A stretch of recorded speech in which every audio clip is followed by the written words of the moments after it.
欢迎您回到新闻大白话的节目现场，我是钱子，介绍今天的来宾。首先是资深媒体人董志森，钱子好，大家好；以及国际政治专家赖岳乾老师。主持人好，观众朋友大家好。另外是前海军舰长吕礼诗。主持人好，各位观众大家好。好，我们先来关心我们的邻国日本。最近呢，他们的这个总预算创新高，在高市的主导下，我们看到日本2026年的年度预算达到122.3兆日元。大部分在哪里呢？我们看到福利啦，当然有，还有人力成本上升。可是大家看了国防预算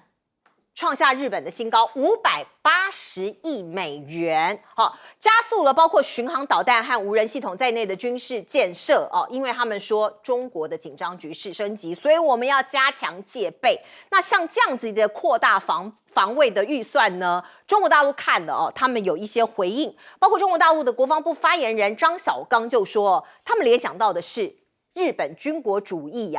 有可能搞背一次偷袭的历史，大家想到了珍珠港事件所以他们说非常有可能是珍珠港事件2.0会再重演。所以你看到中国大陆现在在密切关注，包括日本是不是介入了南海争端他认为呢，日本的这个野心或者军国主义之魂要复苏的这个态势很明显，而像是这一位先生他是高市的官员最近他放出了一个消息，讲什么？永和这是周刊文春披露他最近不是在讲说如果日本可以永和把这个核能3原则给废掉之类的那这一位永和言论的官员就是负责核军控、核不扩散事务的首相辅佐官，他叫尾上定正所以是不是高市在默许或是包庇像这样子的官员在他身边，可能也是一个放消息或是试风向。那另外呢，今天有媒体报道说12月26号高市会有可能参拜靖国神社，可是到目前为止我们没有收到这样的消息。那当然这个如果说他真的去这个祭拜这个靖国神社的话对于中国大陆或是周边受过日本军国主义之害的人来说，是一个很大的挑衅的动作。我们也来看看包括这个俄罗斯的外交部发言人也讲说，建议日本在他的境内修一座日本军国主义受害者纪念堂，因为太多人受害了所以你们是不是应该要忏悔呢？包括日本国内的一些民众对于现在高市早苗在备军军武加强这件事情也有意见我们来看看他们的呐喊。武器の輸出は全面禁止。自民と維新は恥を知れ。高市内閣今すぐ退陣。好，中国大陆对日本的经济施压持续在这个延续中包括旅游的这个部分日本媒体的报道是，中国大陆对旅行社下达了指令所以现在到中国大陆的旅游人数其实已经压缩到60%过去像是这样的大节日元旦春节非常多的中国大陆旅客来，可是现在呢只剩下60%，那可以想见未来可能会越来越少。中日关系恶化，日本脆弱的经济复苏面临了风险这也是大家外界都在评估的。因为我们可以看到呢，包括现在有超过5万家日本企业在中国大陆开展业务，如果中国大陆有意在紧缩这个部分的话，你这个投资这个贸易都有可能受到很大的伤害，这是连锁效应，那未来也会影响到国内的民生经济。来，我们先请教赖老师怎么看？我觉得高市早苗现在的一个最大的问题是，他怎么面对他自己的军国主义，然后他又怎么去面对美国高市他很明显的，他不是很在乎大陆的反应，他也很不在乎大陆是怎么的反弹，他都不在乎。为什么？因为军国主义者要做的，其实就是要使他们本身这个军力更强大，然后要发展核武。所以他的所有的做法其实是按照原来的节奏走的，只是高市早苗跟过去的军国主义者不同的地方是，过去的军国主义者是藏在地下他们不讲，但他们只做。历届以来都是如此，包括安倍晋三在内。你看，安倍晋三是一直到卸任以后才讲台湾有事就日本有事，但是高市早苗不一样，他就直接讲出来了。那直接讲出来，我觉得他让大陆就更容易的来处理了。过去军国主义者让大陆不容易处理，因为他们都是藏在地底下的。现在他冒出头来就可以敲下去了。好，那你看现在高市早苗他果然冒出头来，大陆也敲下去了。我们来看大陆敲下去，我们先放一边，先看高市早苗接着要做的事。你看他完全不在意大陆怎么做怎么讲，他只在意美国怎么做。那你看他现在把他的防务经费增加到史无前例的高，那里面有第一大笔，他不讲多少钱，这一大笔就是要改善美军驻日本的待遇，这上面写的很明白哦。你看共同社里面就把他的柯子木都把它写下来了啊，大象都写下来了，他就是要给美国更多的钱，用这个部分来讨好美国。好，这是他做的第一件事。第二个就是您也看到了，他在之前就透过您所被公布出来的有关于这个人本来是要来谈核不扩散的，因为他的角色跟工作就是核不扩散。因为日本他说我是核战的受害者，我以受害者的国家的身份，我要推动世界核不扩散反核。结果这一个推动核不扩散、核裁军的军控的这个高市早苗的亲信，他跟高市早苗都是奈良人，同样的家乡的人，而他是高市早苗的亲信。你想，没有高市早苗的同意授权，他怎么可能敢对媒体来发话？不可能的事嘛。所以这是高市早苗故意找他放出风声，要来看这个美国怎么看，然后看看大陆日本的国内怎么看。好，果然日本的军国主义者都支持，日本的右翼都支持，反对的是长崎、广岛的这些核弹的受害者。长崎、广岛的核弹的受害者，他们认为说，你今天你高市早苗这样做，那难道我们是在演戏吗？我们每一年都要办这个被核弹打的这个平调然后我们等于是我们一方面说我们好可怜，我们被核弹打，二方面我们自己要做核弹去打别人，那我们就是典型的两面人。所以等于是高市早苗把我们的假面掀开了吗？那我们日本人变成一个没有廉耻心、没有羞耻心的人，我们就是一个彻彻底底虚伪的人。然后美国就给高市早苗温柔的提醒，说你是核不扩散的领航者，你怎么自己说你要发展核武？但是问题就在于美国的反应太温柔了。美国的反应太温柔，你认为高市早苗就会收手吗？不会。他一看说，你美国看起来反应很温柔，那你暗中就是说你同意安倍晋三他当初在11年前2014年的时候的主张，引进美国的核武进日本吗？所以日本有权利发展核动力潜舰哦，因为那也是核武器之一。所以我们看到，事实上美国跟日本很有可能在演这场戏。美国跟日本很有可能在演这场戏，怎么被看出来，或者怎么说不是合演呢？那就是高市早苗今天会不会跑去拜鬼，到靖国神社拜鬼，或者是会不会在1月1号的时候元旦跑到靖国神社拜鬼？一般来讲，就是这2段时间。今天的这段时间，他是模仿这个安倍晋三的做法。1月1号也是日本拜鬼的一种时间。如果他这2天，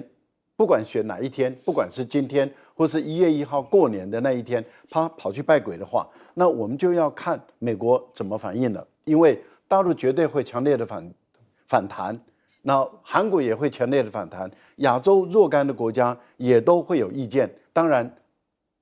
另外一个台湾的人他不会有意见，不管台湾。我们来谈看，那美国如果他去拜完鬼以后，3月份还能够到美国去见川普，那你觉得大陆会怎么看川普，怎么看美国？因为大陆很清楚知道，能够让这个高市早苗收敛的，能够让高市早苗收手的，只有美国而已。因为日本的右翼、日本的军国主义者，他只在乎美国，他只害怕美国。因为只要美国吭一声，日本的军国主义者就往后退一大步。所以现在的情况就是看，如果他去拜鬼了，而3月还跑去能够见到川普的话，那4月份川普到大陆去的时候，我想这一度的访问可能就不是一个非常愉快的事情了。可是如果高市早苗没有去的话，那右翼的很明显的就是承受到美国的压力了。我相信只有美国有办法让高市早苗退缩。一旦高市早苗退缩，那就川普跟他划清界限了。那你想，对于日本的右翼来说的话，等于是美国跟他划清界限，那他未来该怎么走？那不是就很难走了吗？是，来，董哥。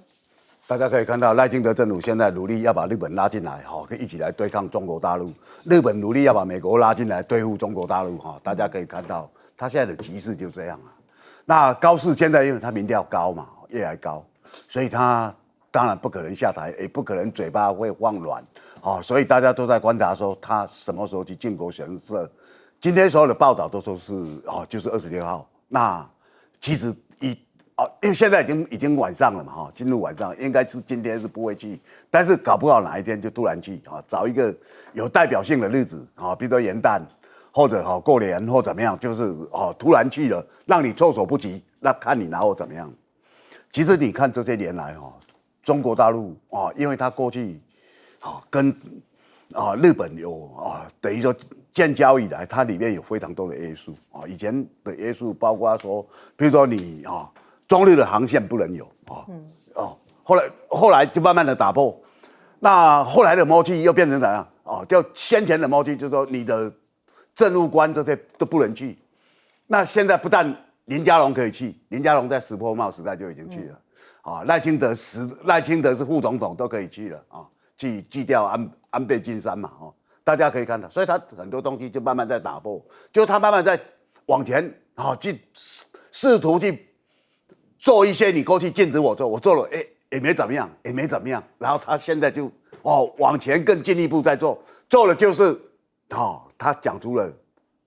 高市讲了，等于说大家认为冒犯中国大陆，他只要台湾有事他们就可以出兵或怎么样，然后现在对于核子的问题，他也不再躲躲闪闪了所以你可以看到了所有东西他就慢慢一步一步在夸，得寸就进尺了。那这个代表什么？代表当然在日本军国主义复活高市的民调会更高就说历来大家看这么多届日本的首相任期都很短，而且民调都很低，没有人像高市这样大概都7成那以前都是3成4成这样，都已经不得了了。所以你可以看到高市他现在是越来越做越开心了反正我不太在乎你，那我在乎当然美国应该是会挺我的。所以当川普说我4月去访问中国大陆，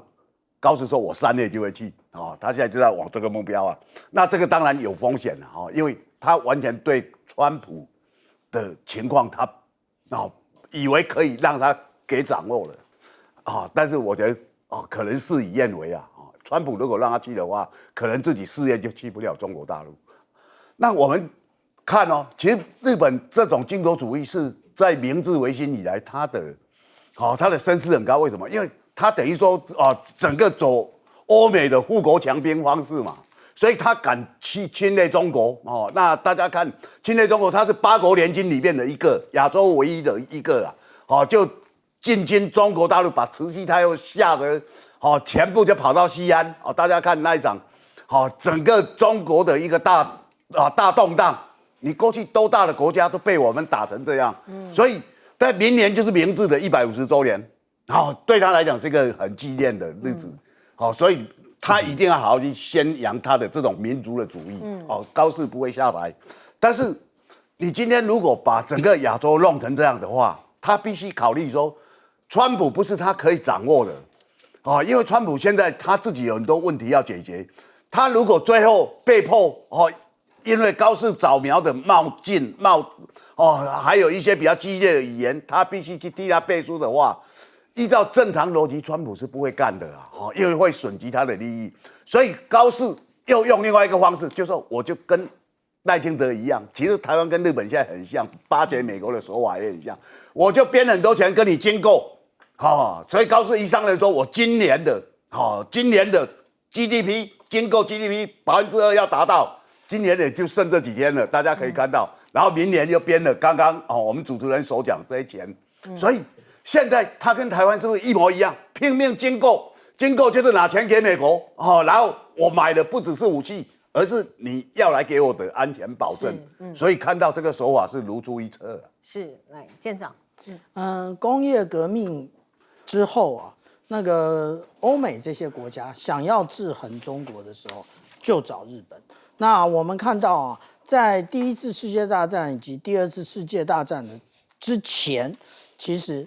日本就是主要制衡中国的国家。那个时候有所谓的英日同盟。那我们现在看到的是什么？我们现在看到的是美日安保。那如果是这样的话呢，我们来看看日本它的这一个国防预算到底提升了多少啊？那我们如果看这张表，我们就可以发现哦，如果从2022年的这个时间点来看，比照到2025的这个时间点来看的话，它上升了50%。那这个50%的那个日本还敢一天到晚说嘴中国大陆，中国大陆其实它都是很稳定的，每一年就是提高7.2%。如果我们扣除了这一个货币的相关的一个有关于上涨的部分的话，其实它上涨的幅度并不多啊。那现在我们来看到啊，日本它到底有什么样的，它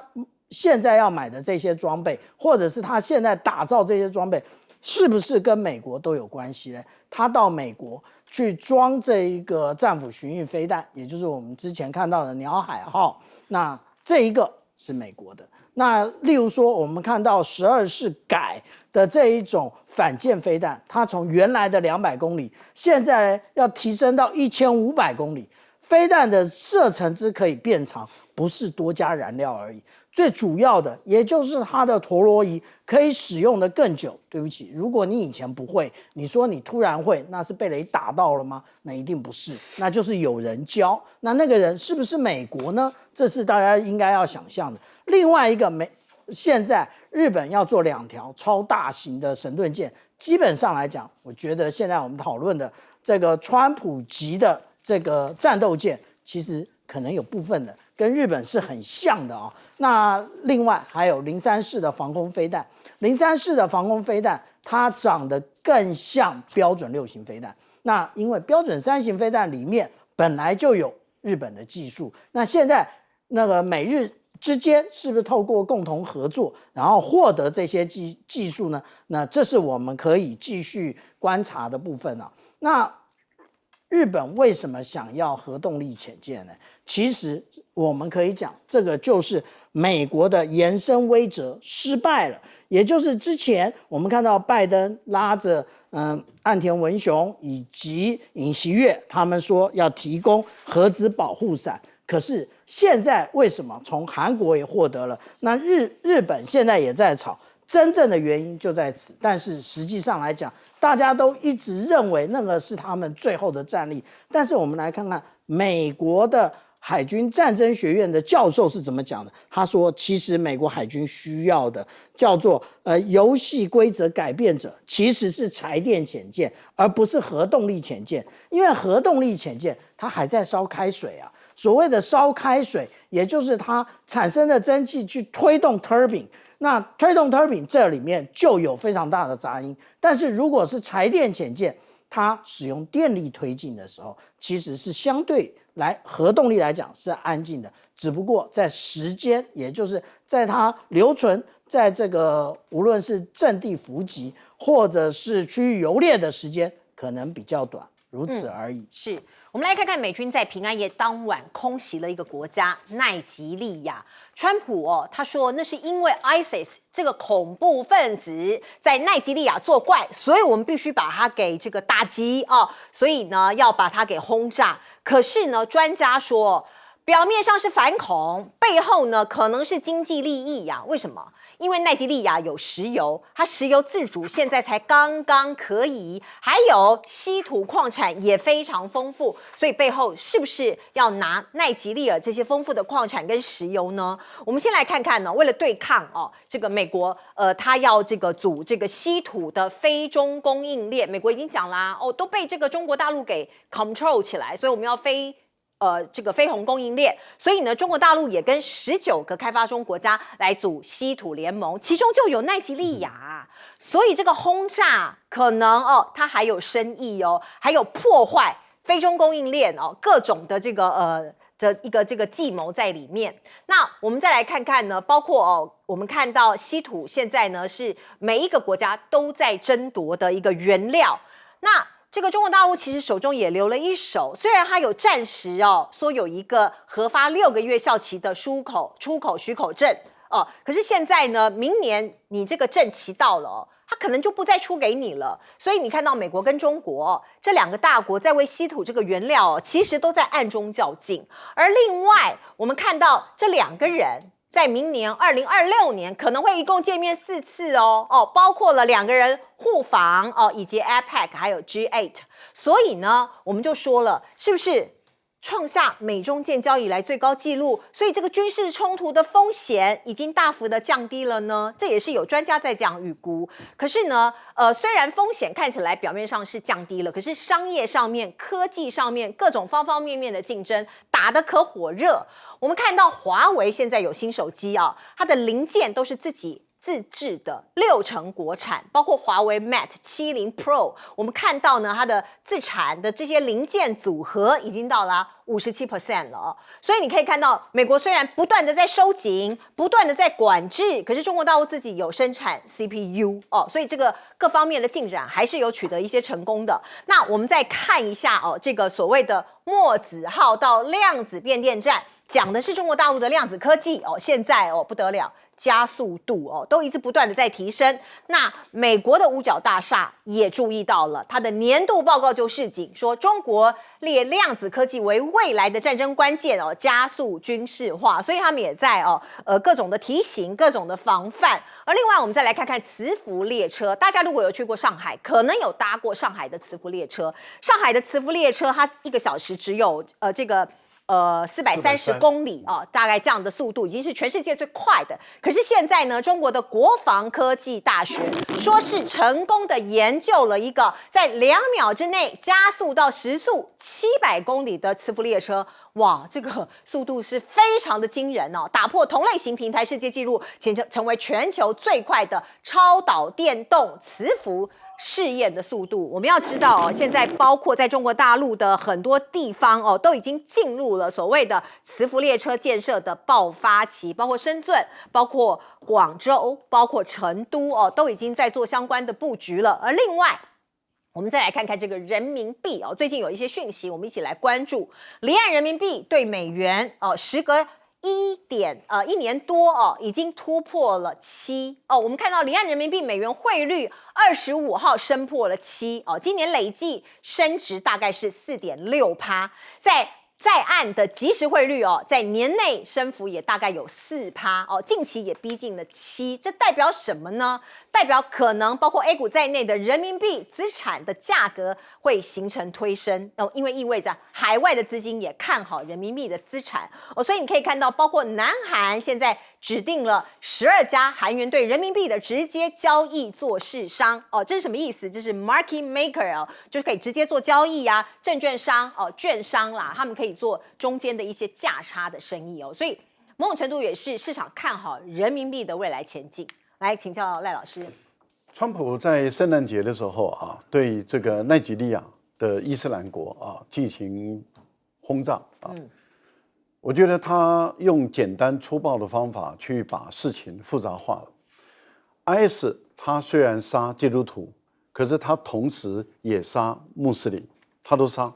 他的目的是要占领北部这个更大的一个地区，然后他想要建国他想要这个占领更多的土地，因为哈里发就是 IS 他们本身，他不只是过去单纯的国际恐怖主义，说我只是做这个政治诉求为目的的恐怖主义手段，它是以占领领土、建立一个横跨欧亚非三大陆的这个哈里发的过去的时代的荣光，这是他们的理想跟目标。那因此，他除了杀基督徒，他也要杀穆斯林，他也同时杀以外，可是川普在这一次圣诞节的时候他特别去下令去轰炸，然后公布说我干了这件事。那这样的话很讨好这些基督教的保守派的美国人，也就是说，美国人的保守派的会觉得说，哎呀，你帮我们基督徒出气我们真的是要更支持你。这个对国内有帮助，可是对奈及利亚没有帮助，而且会把奈及利亚把它搞坏了。为什么？因为奈及利亚这个总统他努力的要解决这个奈及利亚的基督徒跟穆斯林之间的矛盾，他一直在想办法把这个宗教的战争、宗教的冲突把它降到最低。但是当川普这样做的时候，就反而会让 IS 激发起这种穆斯林世界的团结在他身上。这个对于奈及利亚的总统来说，他们的政府来讲就不利了，因为它会使这个基督徒跟这个回教徒彼此之间的对抗。可是问题是，目标是 IS 因为叙利亚美军进入叙利亚的时候，后来我们都知道叙利亚不是把这个阿萨德政权推翻吗？对，他也是伊斯兰国，他过去是伊斯兰国的领袖，后来他摇身一变以后成为伊斯兰的总统。但是 IS 这个伊斯兰国还在的情形下，他杀了美国人，然后川普就去打这个 IS 这样的一个情况。我们看到中东地区有什叶派、有逊尼派，现在有基督徒、有这个穆斯林等这些矛盾，但是川普的这种粗糙的一个做法，会使这个国家的内部更加难以去治理。我觉得这个不足为取，而且也不应该这样做。至于您谈到了稀土的问题因为大陆对于稀土它占有绝对的优势地位。为什么？第一个，它的提炼技术是独步全球的；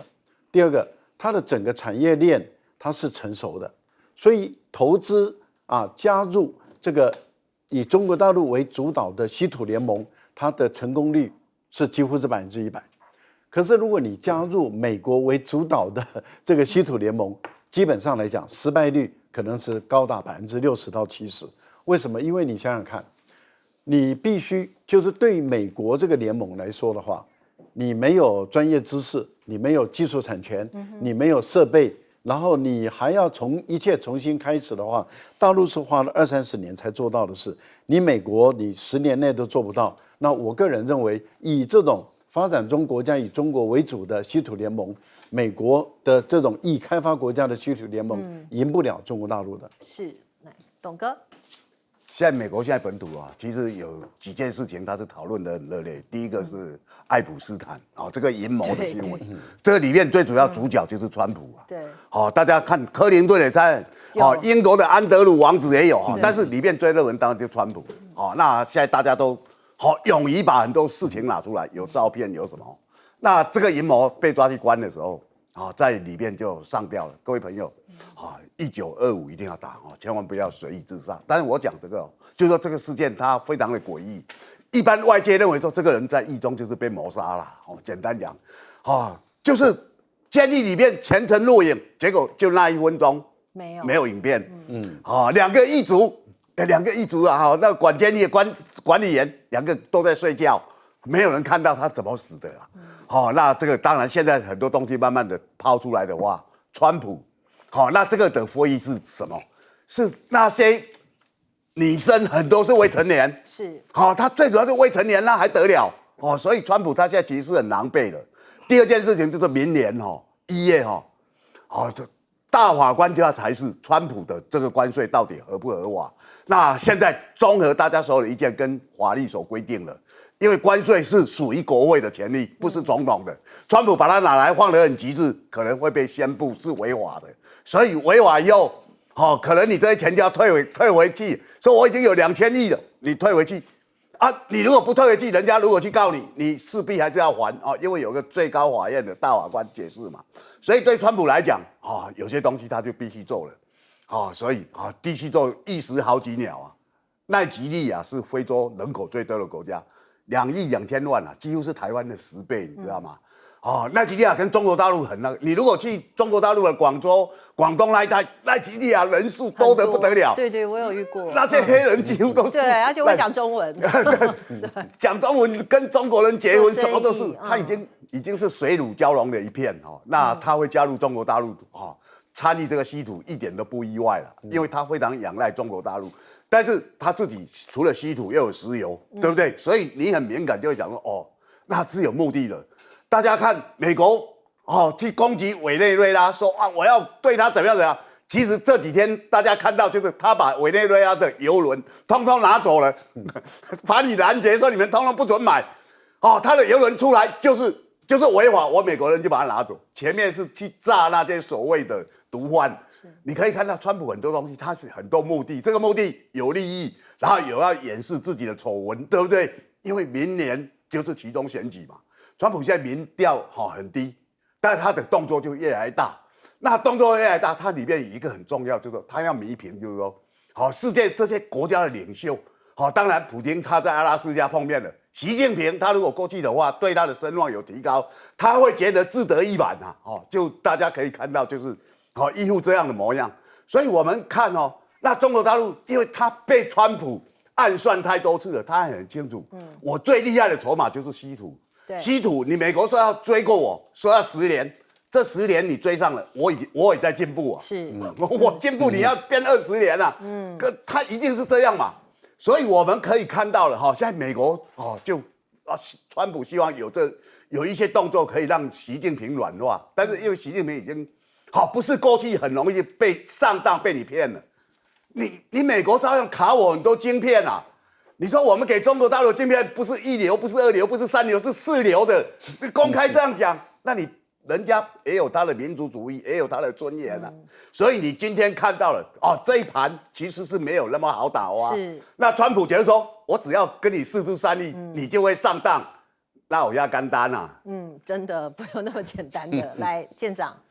我们看到那个大陆中国国防科技大学啊，它有关于磁浮电车的一个研究，可以到达700公里，大家一定觉得很讶异啊。这个中国科技大学到底那个国防科技大学啊，到底研究这个做什么？因为之前我就拿出论文来，人家在研究的也就是未来的飞弹的初始发射。不是冷射，也不是热射，是由电磁弹射，把它弹到空中之后，然后再进行那个点燃它的加力段，也就变成它的射程可以变得更远。所以我们现在来回头看啊，这有关于川普总统他提到说，以后啊这个电磁弹射，因为看到福特号的状况实在不好，他说只要还没有开始做的，未来的航空母舰的弹射系统都要改回蒸汽弹射。其实也就是他放弃了整个科技树啊，也就是我们现在讲到说有关于飞弹发射未来也可以用电磁弹射，那更不要讲福国利民有关于这一个未来的那个轨道系统也可以用。这个就是我们讲到中国大陆啊，它的军事其实是一点突破，各行通用，而且他们有非常绵密的所谓的军民融合的科技，也就是军方的用完的，例如说像北斗啊，它可以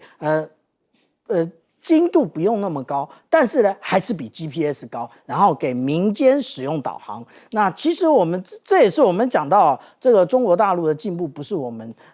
一般啊在台湾可以想象的，所以建议大家多到中国大陆去走走看看，你就会知道了。那另外呢，我们讲到美国现在去打这个我们讲到无论是他要攻击这个委内瑞拉啦，或者是我们讲到说有关于他空袭这个奈及利亚，其实通通都是匹夫无罪，怀璧其罪。那我们讲到委内瑞拉就是油的问题，结果呢，他就是来捏说，因为这个毒贩的问题，那你把毒贩抓起来啊，抓一个少一个啊，然后而且你可以把这个毒品拿出来告诉大家说，的确委内瑞拉就是这样做。那为什么他现在要去打奈及利亚？因为奈及利亚有非常多的稀土。那刚刚无论是赖老师或者是董哥都讲到这件事情啊。不过我们讲到这里，有另外一个区域要特别小心，那个就叫做格陵兰啊。格陵兰其实，如果我们来看到，尤其是它沿海的这个位置呢，有非常多的矿产啊，例如说我们看到这边有铁，然后这边有铜，还有锌，然后这下面呢，也就是最靠南端、最靠美国的地方，那东西可多了，有镍啊，还有铀啊，还有稀有金属，例如说钯啊跟蓝啊，这些都是美国想要的，所以那个川普啊，他讲说必须拿下格陵兰。那丹麦虽然各种护卫啊，我们不知道川普会拿出什么样的理由。是我们知道呢，其实交通建设对一个国家来说非常非常的重要。中国大陆我们刚刚有听到磁浮列车，那高铁、高速铁路在这几年发展的非常的快。你看到这个是中国大陆的地图哦。从西到东的大动脉哦，它就由这一段一段的高速铁路给连接起来。现在是武夷高铁开通哦，这个湖北就跃升成中国高铁的第5大省。所以你可以看到，这个是沿江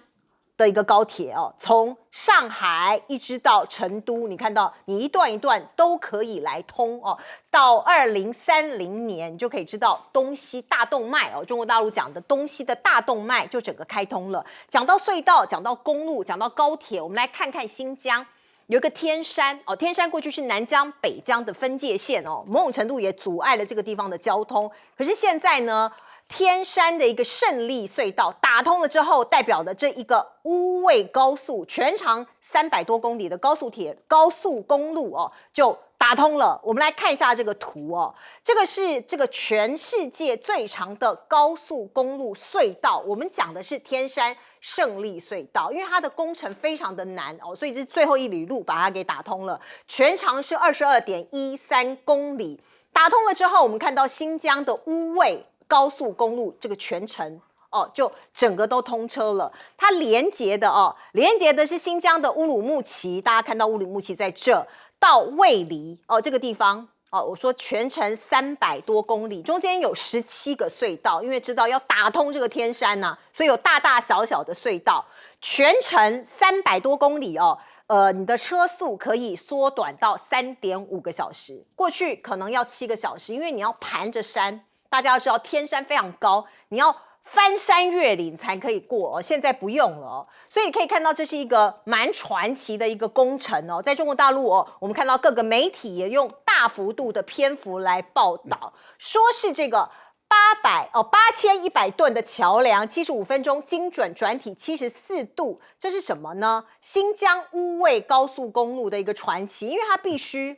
打造它上方的这个窗口啊，它要用一种立交桥来做。那我们再来看看这个隧道，我们刚刚说的天山胜利隧道，它采取的是3洞并行哦。我们知道这个天山的山脉你要打通很难哦。如果由一些工程专家来评估，大概要10年，可是最后他们只用了52个月就完工哦。它用的是这个包括我们看到我刚刚说的3洞并行在双主动的基础上增设中间的平行中导洞透过硬岩掘进基中导洞加双主动钻法组合工艺，总之是看起来在工程上是非常困难的一个这个工程不过非常的快速它在52个月里头4年多就完工了。那我们再来看看，包括它创了好几个世界纪录在这个地方有707公尺创世界纪录这是中国大陆的制造智能的智。掘进机打破世界纪录，因为你可以看到，就是用 AI 啊，用智能的各种的工具它把一个非常大的一个直径这个所谓的硬岩大深度竖井来做一个结合了智慧化钻镜，还有垂直导向系统、AI 演算法通通把它加总起来。您现在看到的画面就是从空拍以及侧拍的画面，用快速的一个这个制造的一个这个快转的画面，让您看到它如何穿透30公尺的永冻层，还有凿下707米，创下深度、直径、海拔3项纪录哦，大家可不要小看这个哦，这个地方非常的高海拔，空气稀薄，而且还有永冻土，你要往下钻很困难哦，所以的的确确还是要帮他拍拍手。那我们再来看看，包括中国大陆到底怎么规划新疆这个地方呢？说是砸下14.8兆，打造下一个深圳。我们知道新疆是维吾尔自治区嘛，那现在中国大陆在这边做了很多的重点项目，投资金额说是达到3.47兆人民币希望把它打造成欧亚大陆的战略支点，还有大陆经济增长的新引擎。因为我们来看它这个地方有什么厉害的呢？除了它土地很广大，它占了中国1/6的面积，还有很重要的，它是能源大省。因为你看到这个日照啦，光照啊，排名全国第2，所以它的光电资源非常的丰富。因此，在这个地方，我们看到呢，会变成算力投资高地所以有工业园区啊，也一个一个盖起来，所以它的电价因为比较低，所以包括一些 AI 啦，还有人家的一些这个总部啊，一些这个各种的这个科技的总部可以来这边设厂，因为电价的优势，它一度只有东部中国大陆东部地区的50%到60%，所以它的成本很低，就吸引很多人来这边投资。来，几千年来，新疆这整大片地区，包括蒙古在内他们都是很贫穷、很落后。原因很简单，它是一个内陆地区，那它以农业为主，畜牧业、农业等瓜果类您也知道，当瓜果类你要从新疆你要运到这沿海，或是运到欧洲，各位想想，这个要花多少时间？它的成本升高到多少？然后它也保存也不容易，在运送的过程中，所以不管是牛、羊或者是我们所看到的瓜果等等的这些畜牧农业，它基本上很难带动地方的富裕，所以这个地方长期以来几千年来，它都是一个贫穷、很落后的一个地方。它游牧民族嘛，然后不断的去这个逐水草而居，可是问题就在于人民的生活就是苦，就是辛苦，几千年都是如此。中国要解决这新疆的问题，因为你知道，越是贫穷，越是落后，越容易滋生动荡不安，越容易被挑拨，越容易激化内部的矛盾。美国在2001年就打了阿富汗了以后，就在阿富汗建立根据地，就在这个地方培养极端主义者。训练完了以后，就把他送回新疆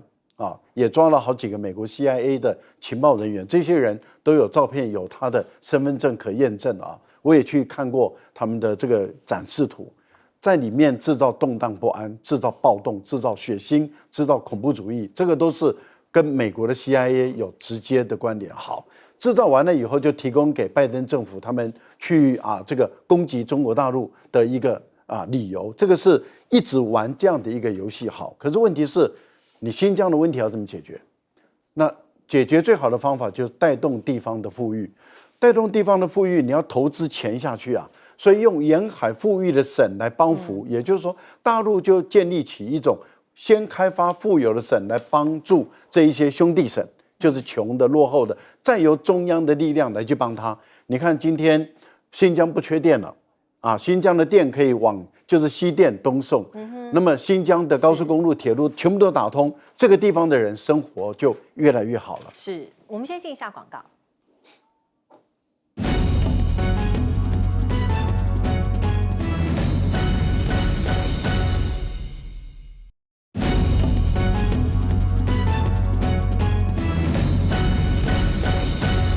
好，我们来请教去过新疆10几次的董哥。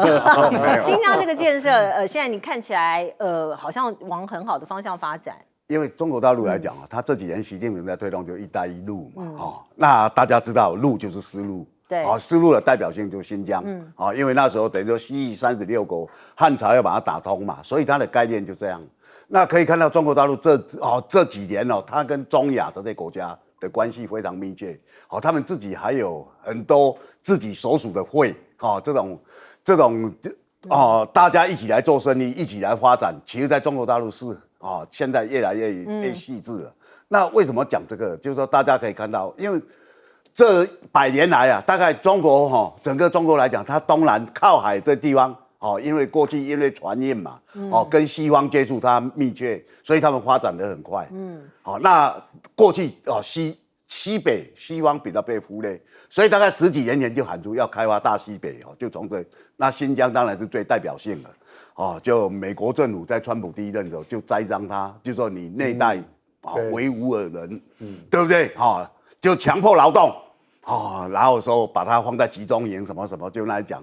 但其实你要是自己去过新疆，因为我们去都是很自由去，也没有人带，也没怎么样，自己看，这些都不太可能发生了。那因为西方的国家在这边一直去鼓吹它独立嘛，所以有一些比较偏激的分子，他会去制造一些暴动。他们曾经带着炸弹跑去北京，把公车都把它把它炸了，把它烧了。就这样。所以中国大陆对这边它就有一些防范，因为就是西方的帝国主义会在这些地方跟你搞内乱嘛。那我讲这个就可以看到，过去美国我们看西部片，它其实西部是一个开发的，过去美国也是东部的13州嘛，它开发最主要就是铁路，所以这个交通是很重要的。那天山这些地方要打通，大家看的概念其实都在这里。我只要让它交通发达，它这边的矿产、气候、瓜果、农业、牧业什么都非常的发达。对，你如果交通一打通的话，这边就马上不得了了。所以他们现在把这里作为一个重点，然后将来就是给西方世界看。你不是说这边维吾尔族被那个强迫劳动，你来看他们都富庶。是所以这个其实概念，经济的或者国防的每一个环节都考虑到。好，我们先进一下广告。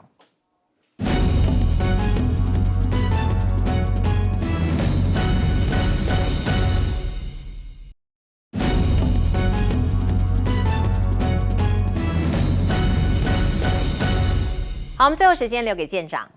我们看到这个天山山脉它的绵延一共1700公里，然后呢，它这个山脉的平均高度都在3500公尺以上那这么高的山，然后又在这么高的纬度，实际上来讲，终年积雪。那现在开辟这个我们讲到这个天山胜利隧道我们可以看到它直接的，也就是切穿了这一个天山山脉。切穿了天山山脉之后呢，它实际上来讲，以前它要如果说绕这条路的话，要走3个多小时现在直接走这个胜利隧道的话，就是20分钟。所以有的货车司机讲说以前呢是1箱的油，现在呢是1脚的油，也就是油门踩下去就可以跨越天山了。那也因为我们刚刚讲的这个天山山脉的阻隔，其实北疆跟南疆有非常大不同的一个人文以及自然的一个景致那但是我们讲说这一个隧道的困难在哪里？也就是说，我们就好像我们走这一个雪山隧道的时候，其实它也有很多的竖井。那这个竖井呢，那其实是工程上用的时候，它是要把这些开凿的砂石运出来，但是通车之后，它主要是要通风用的。我们来看看这样的竖井，它的高度都到了3400多公尺的这个部分，它开凿了4个部分，然后它的这个隧道不是单独的一个隧道，就好像我们看到雪山隧道一样，它是3个隧道一起开凿，也就是一个是北上，一个是南下，中间还有一个倒坑的部分所以我们来看这一个隧道，其实我们常常在讲台湾的雪山隧道，其实通过很多不同的这个地质的一个困难，那其实这里也是它有16个一个断裂带然后也就是有不同的地质。那我们讲到说有关于这一个竖井它怎么开凿，它开凿也就是把这个 TBM 直接放下去凿。那第一个困难，它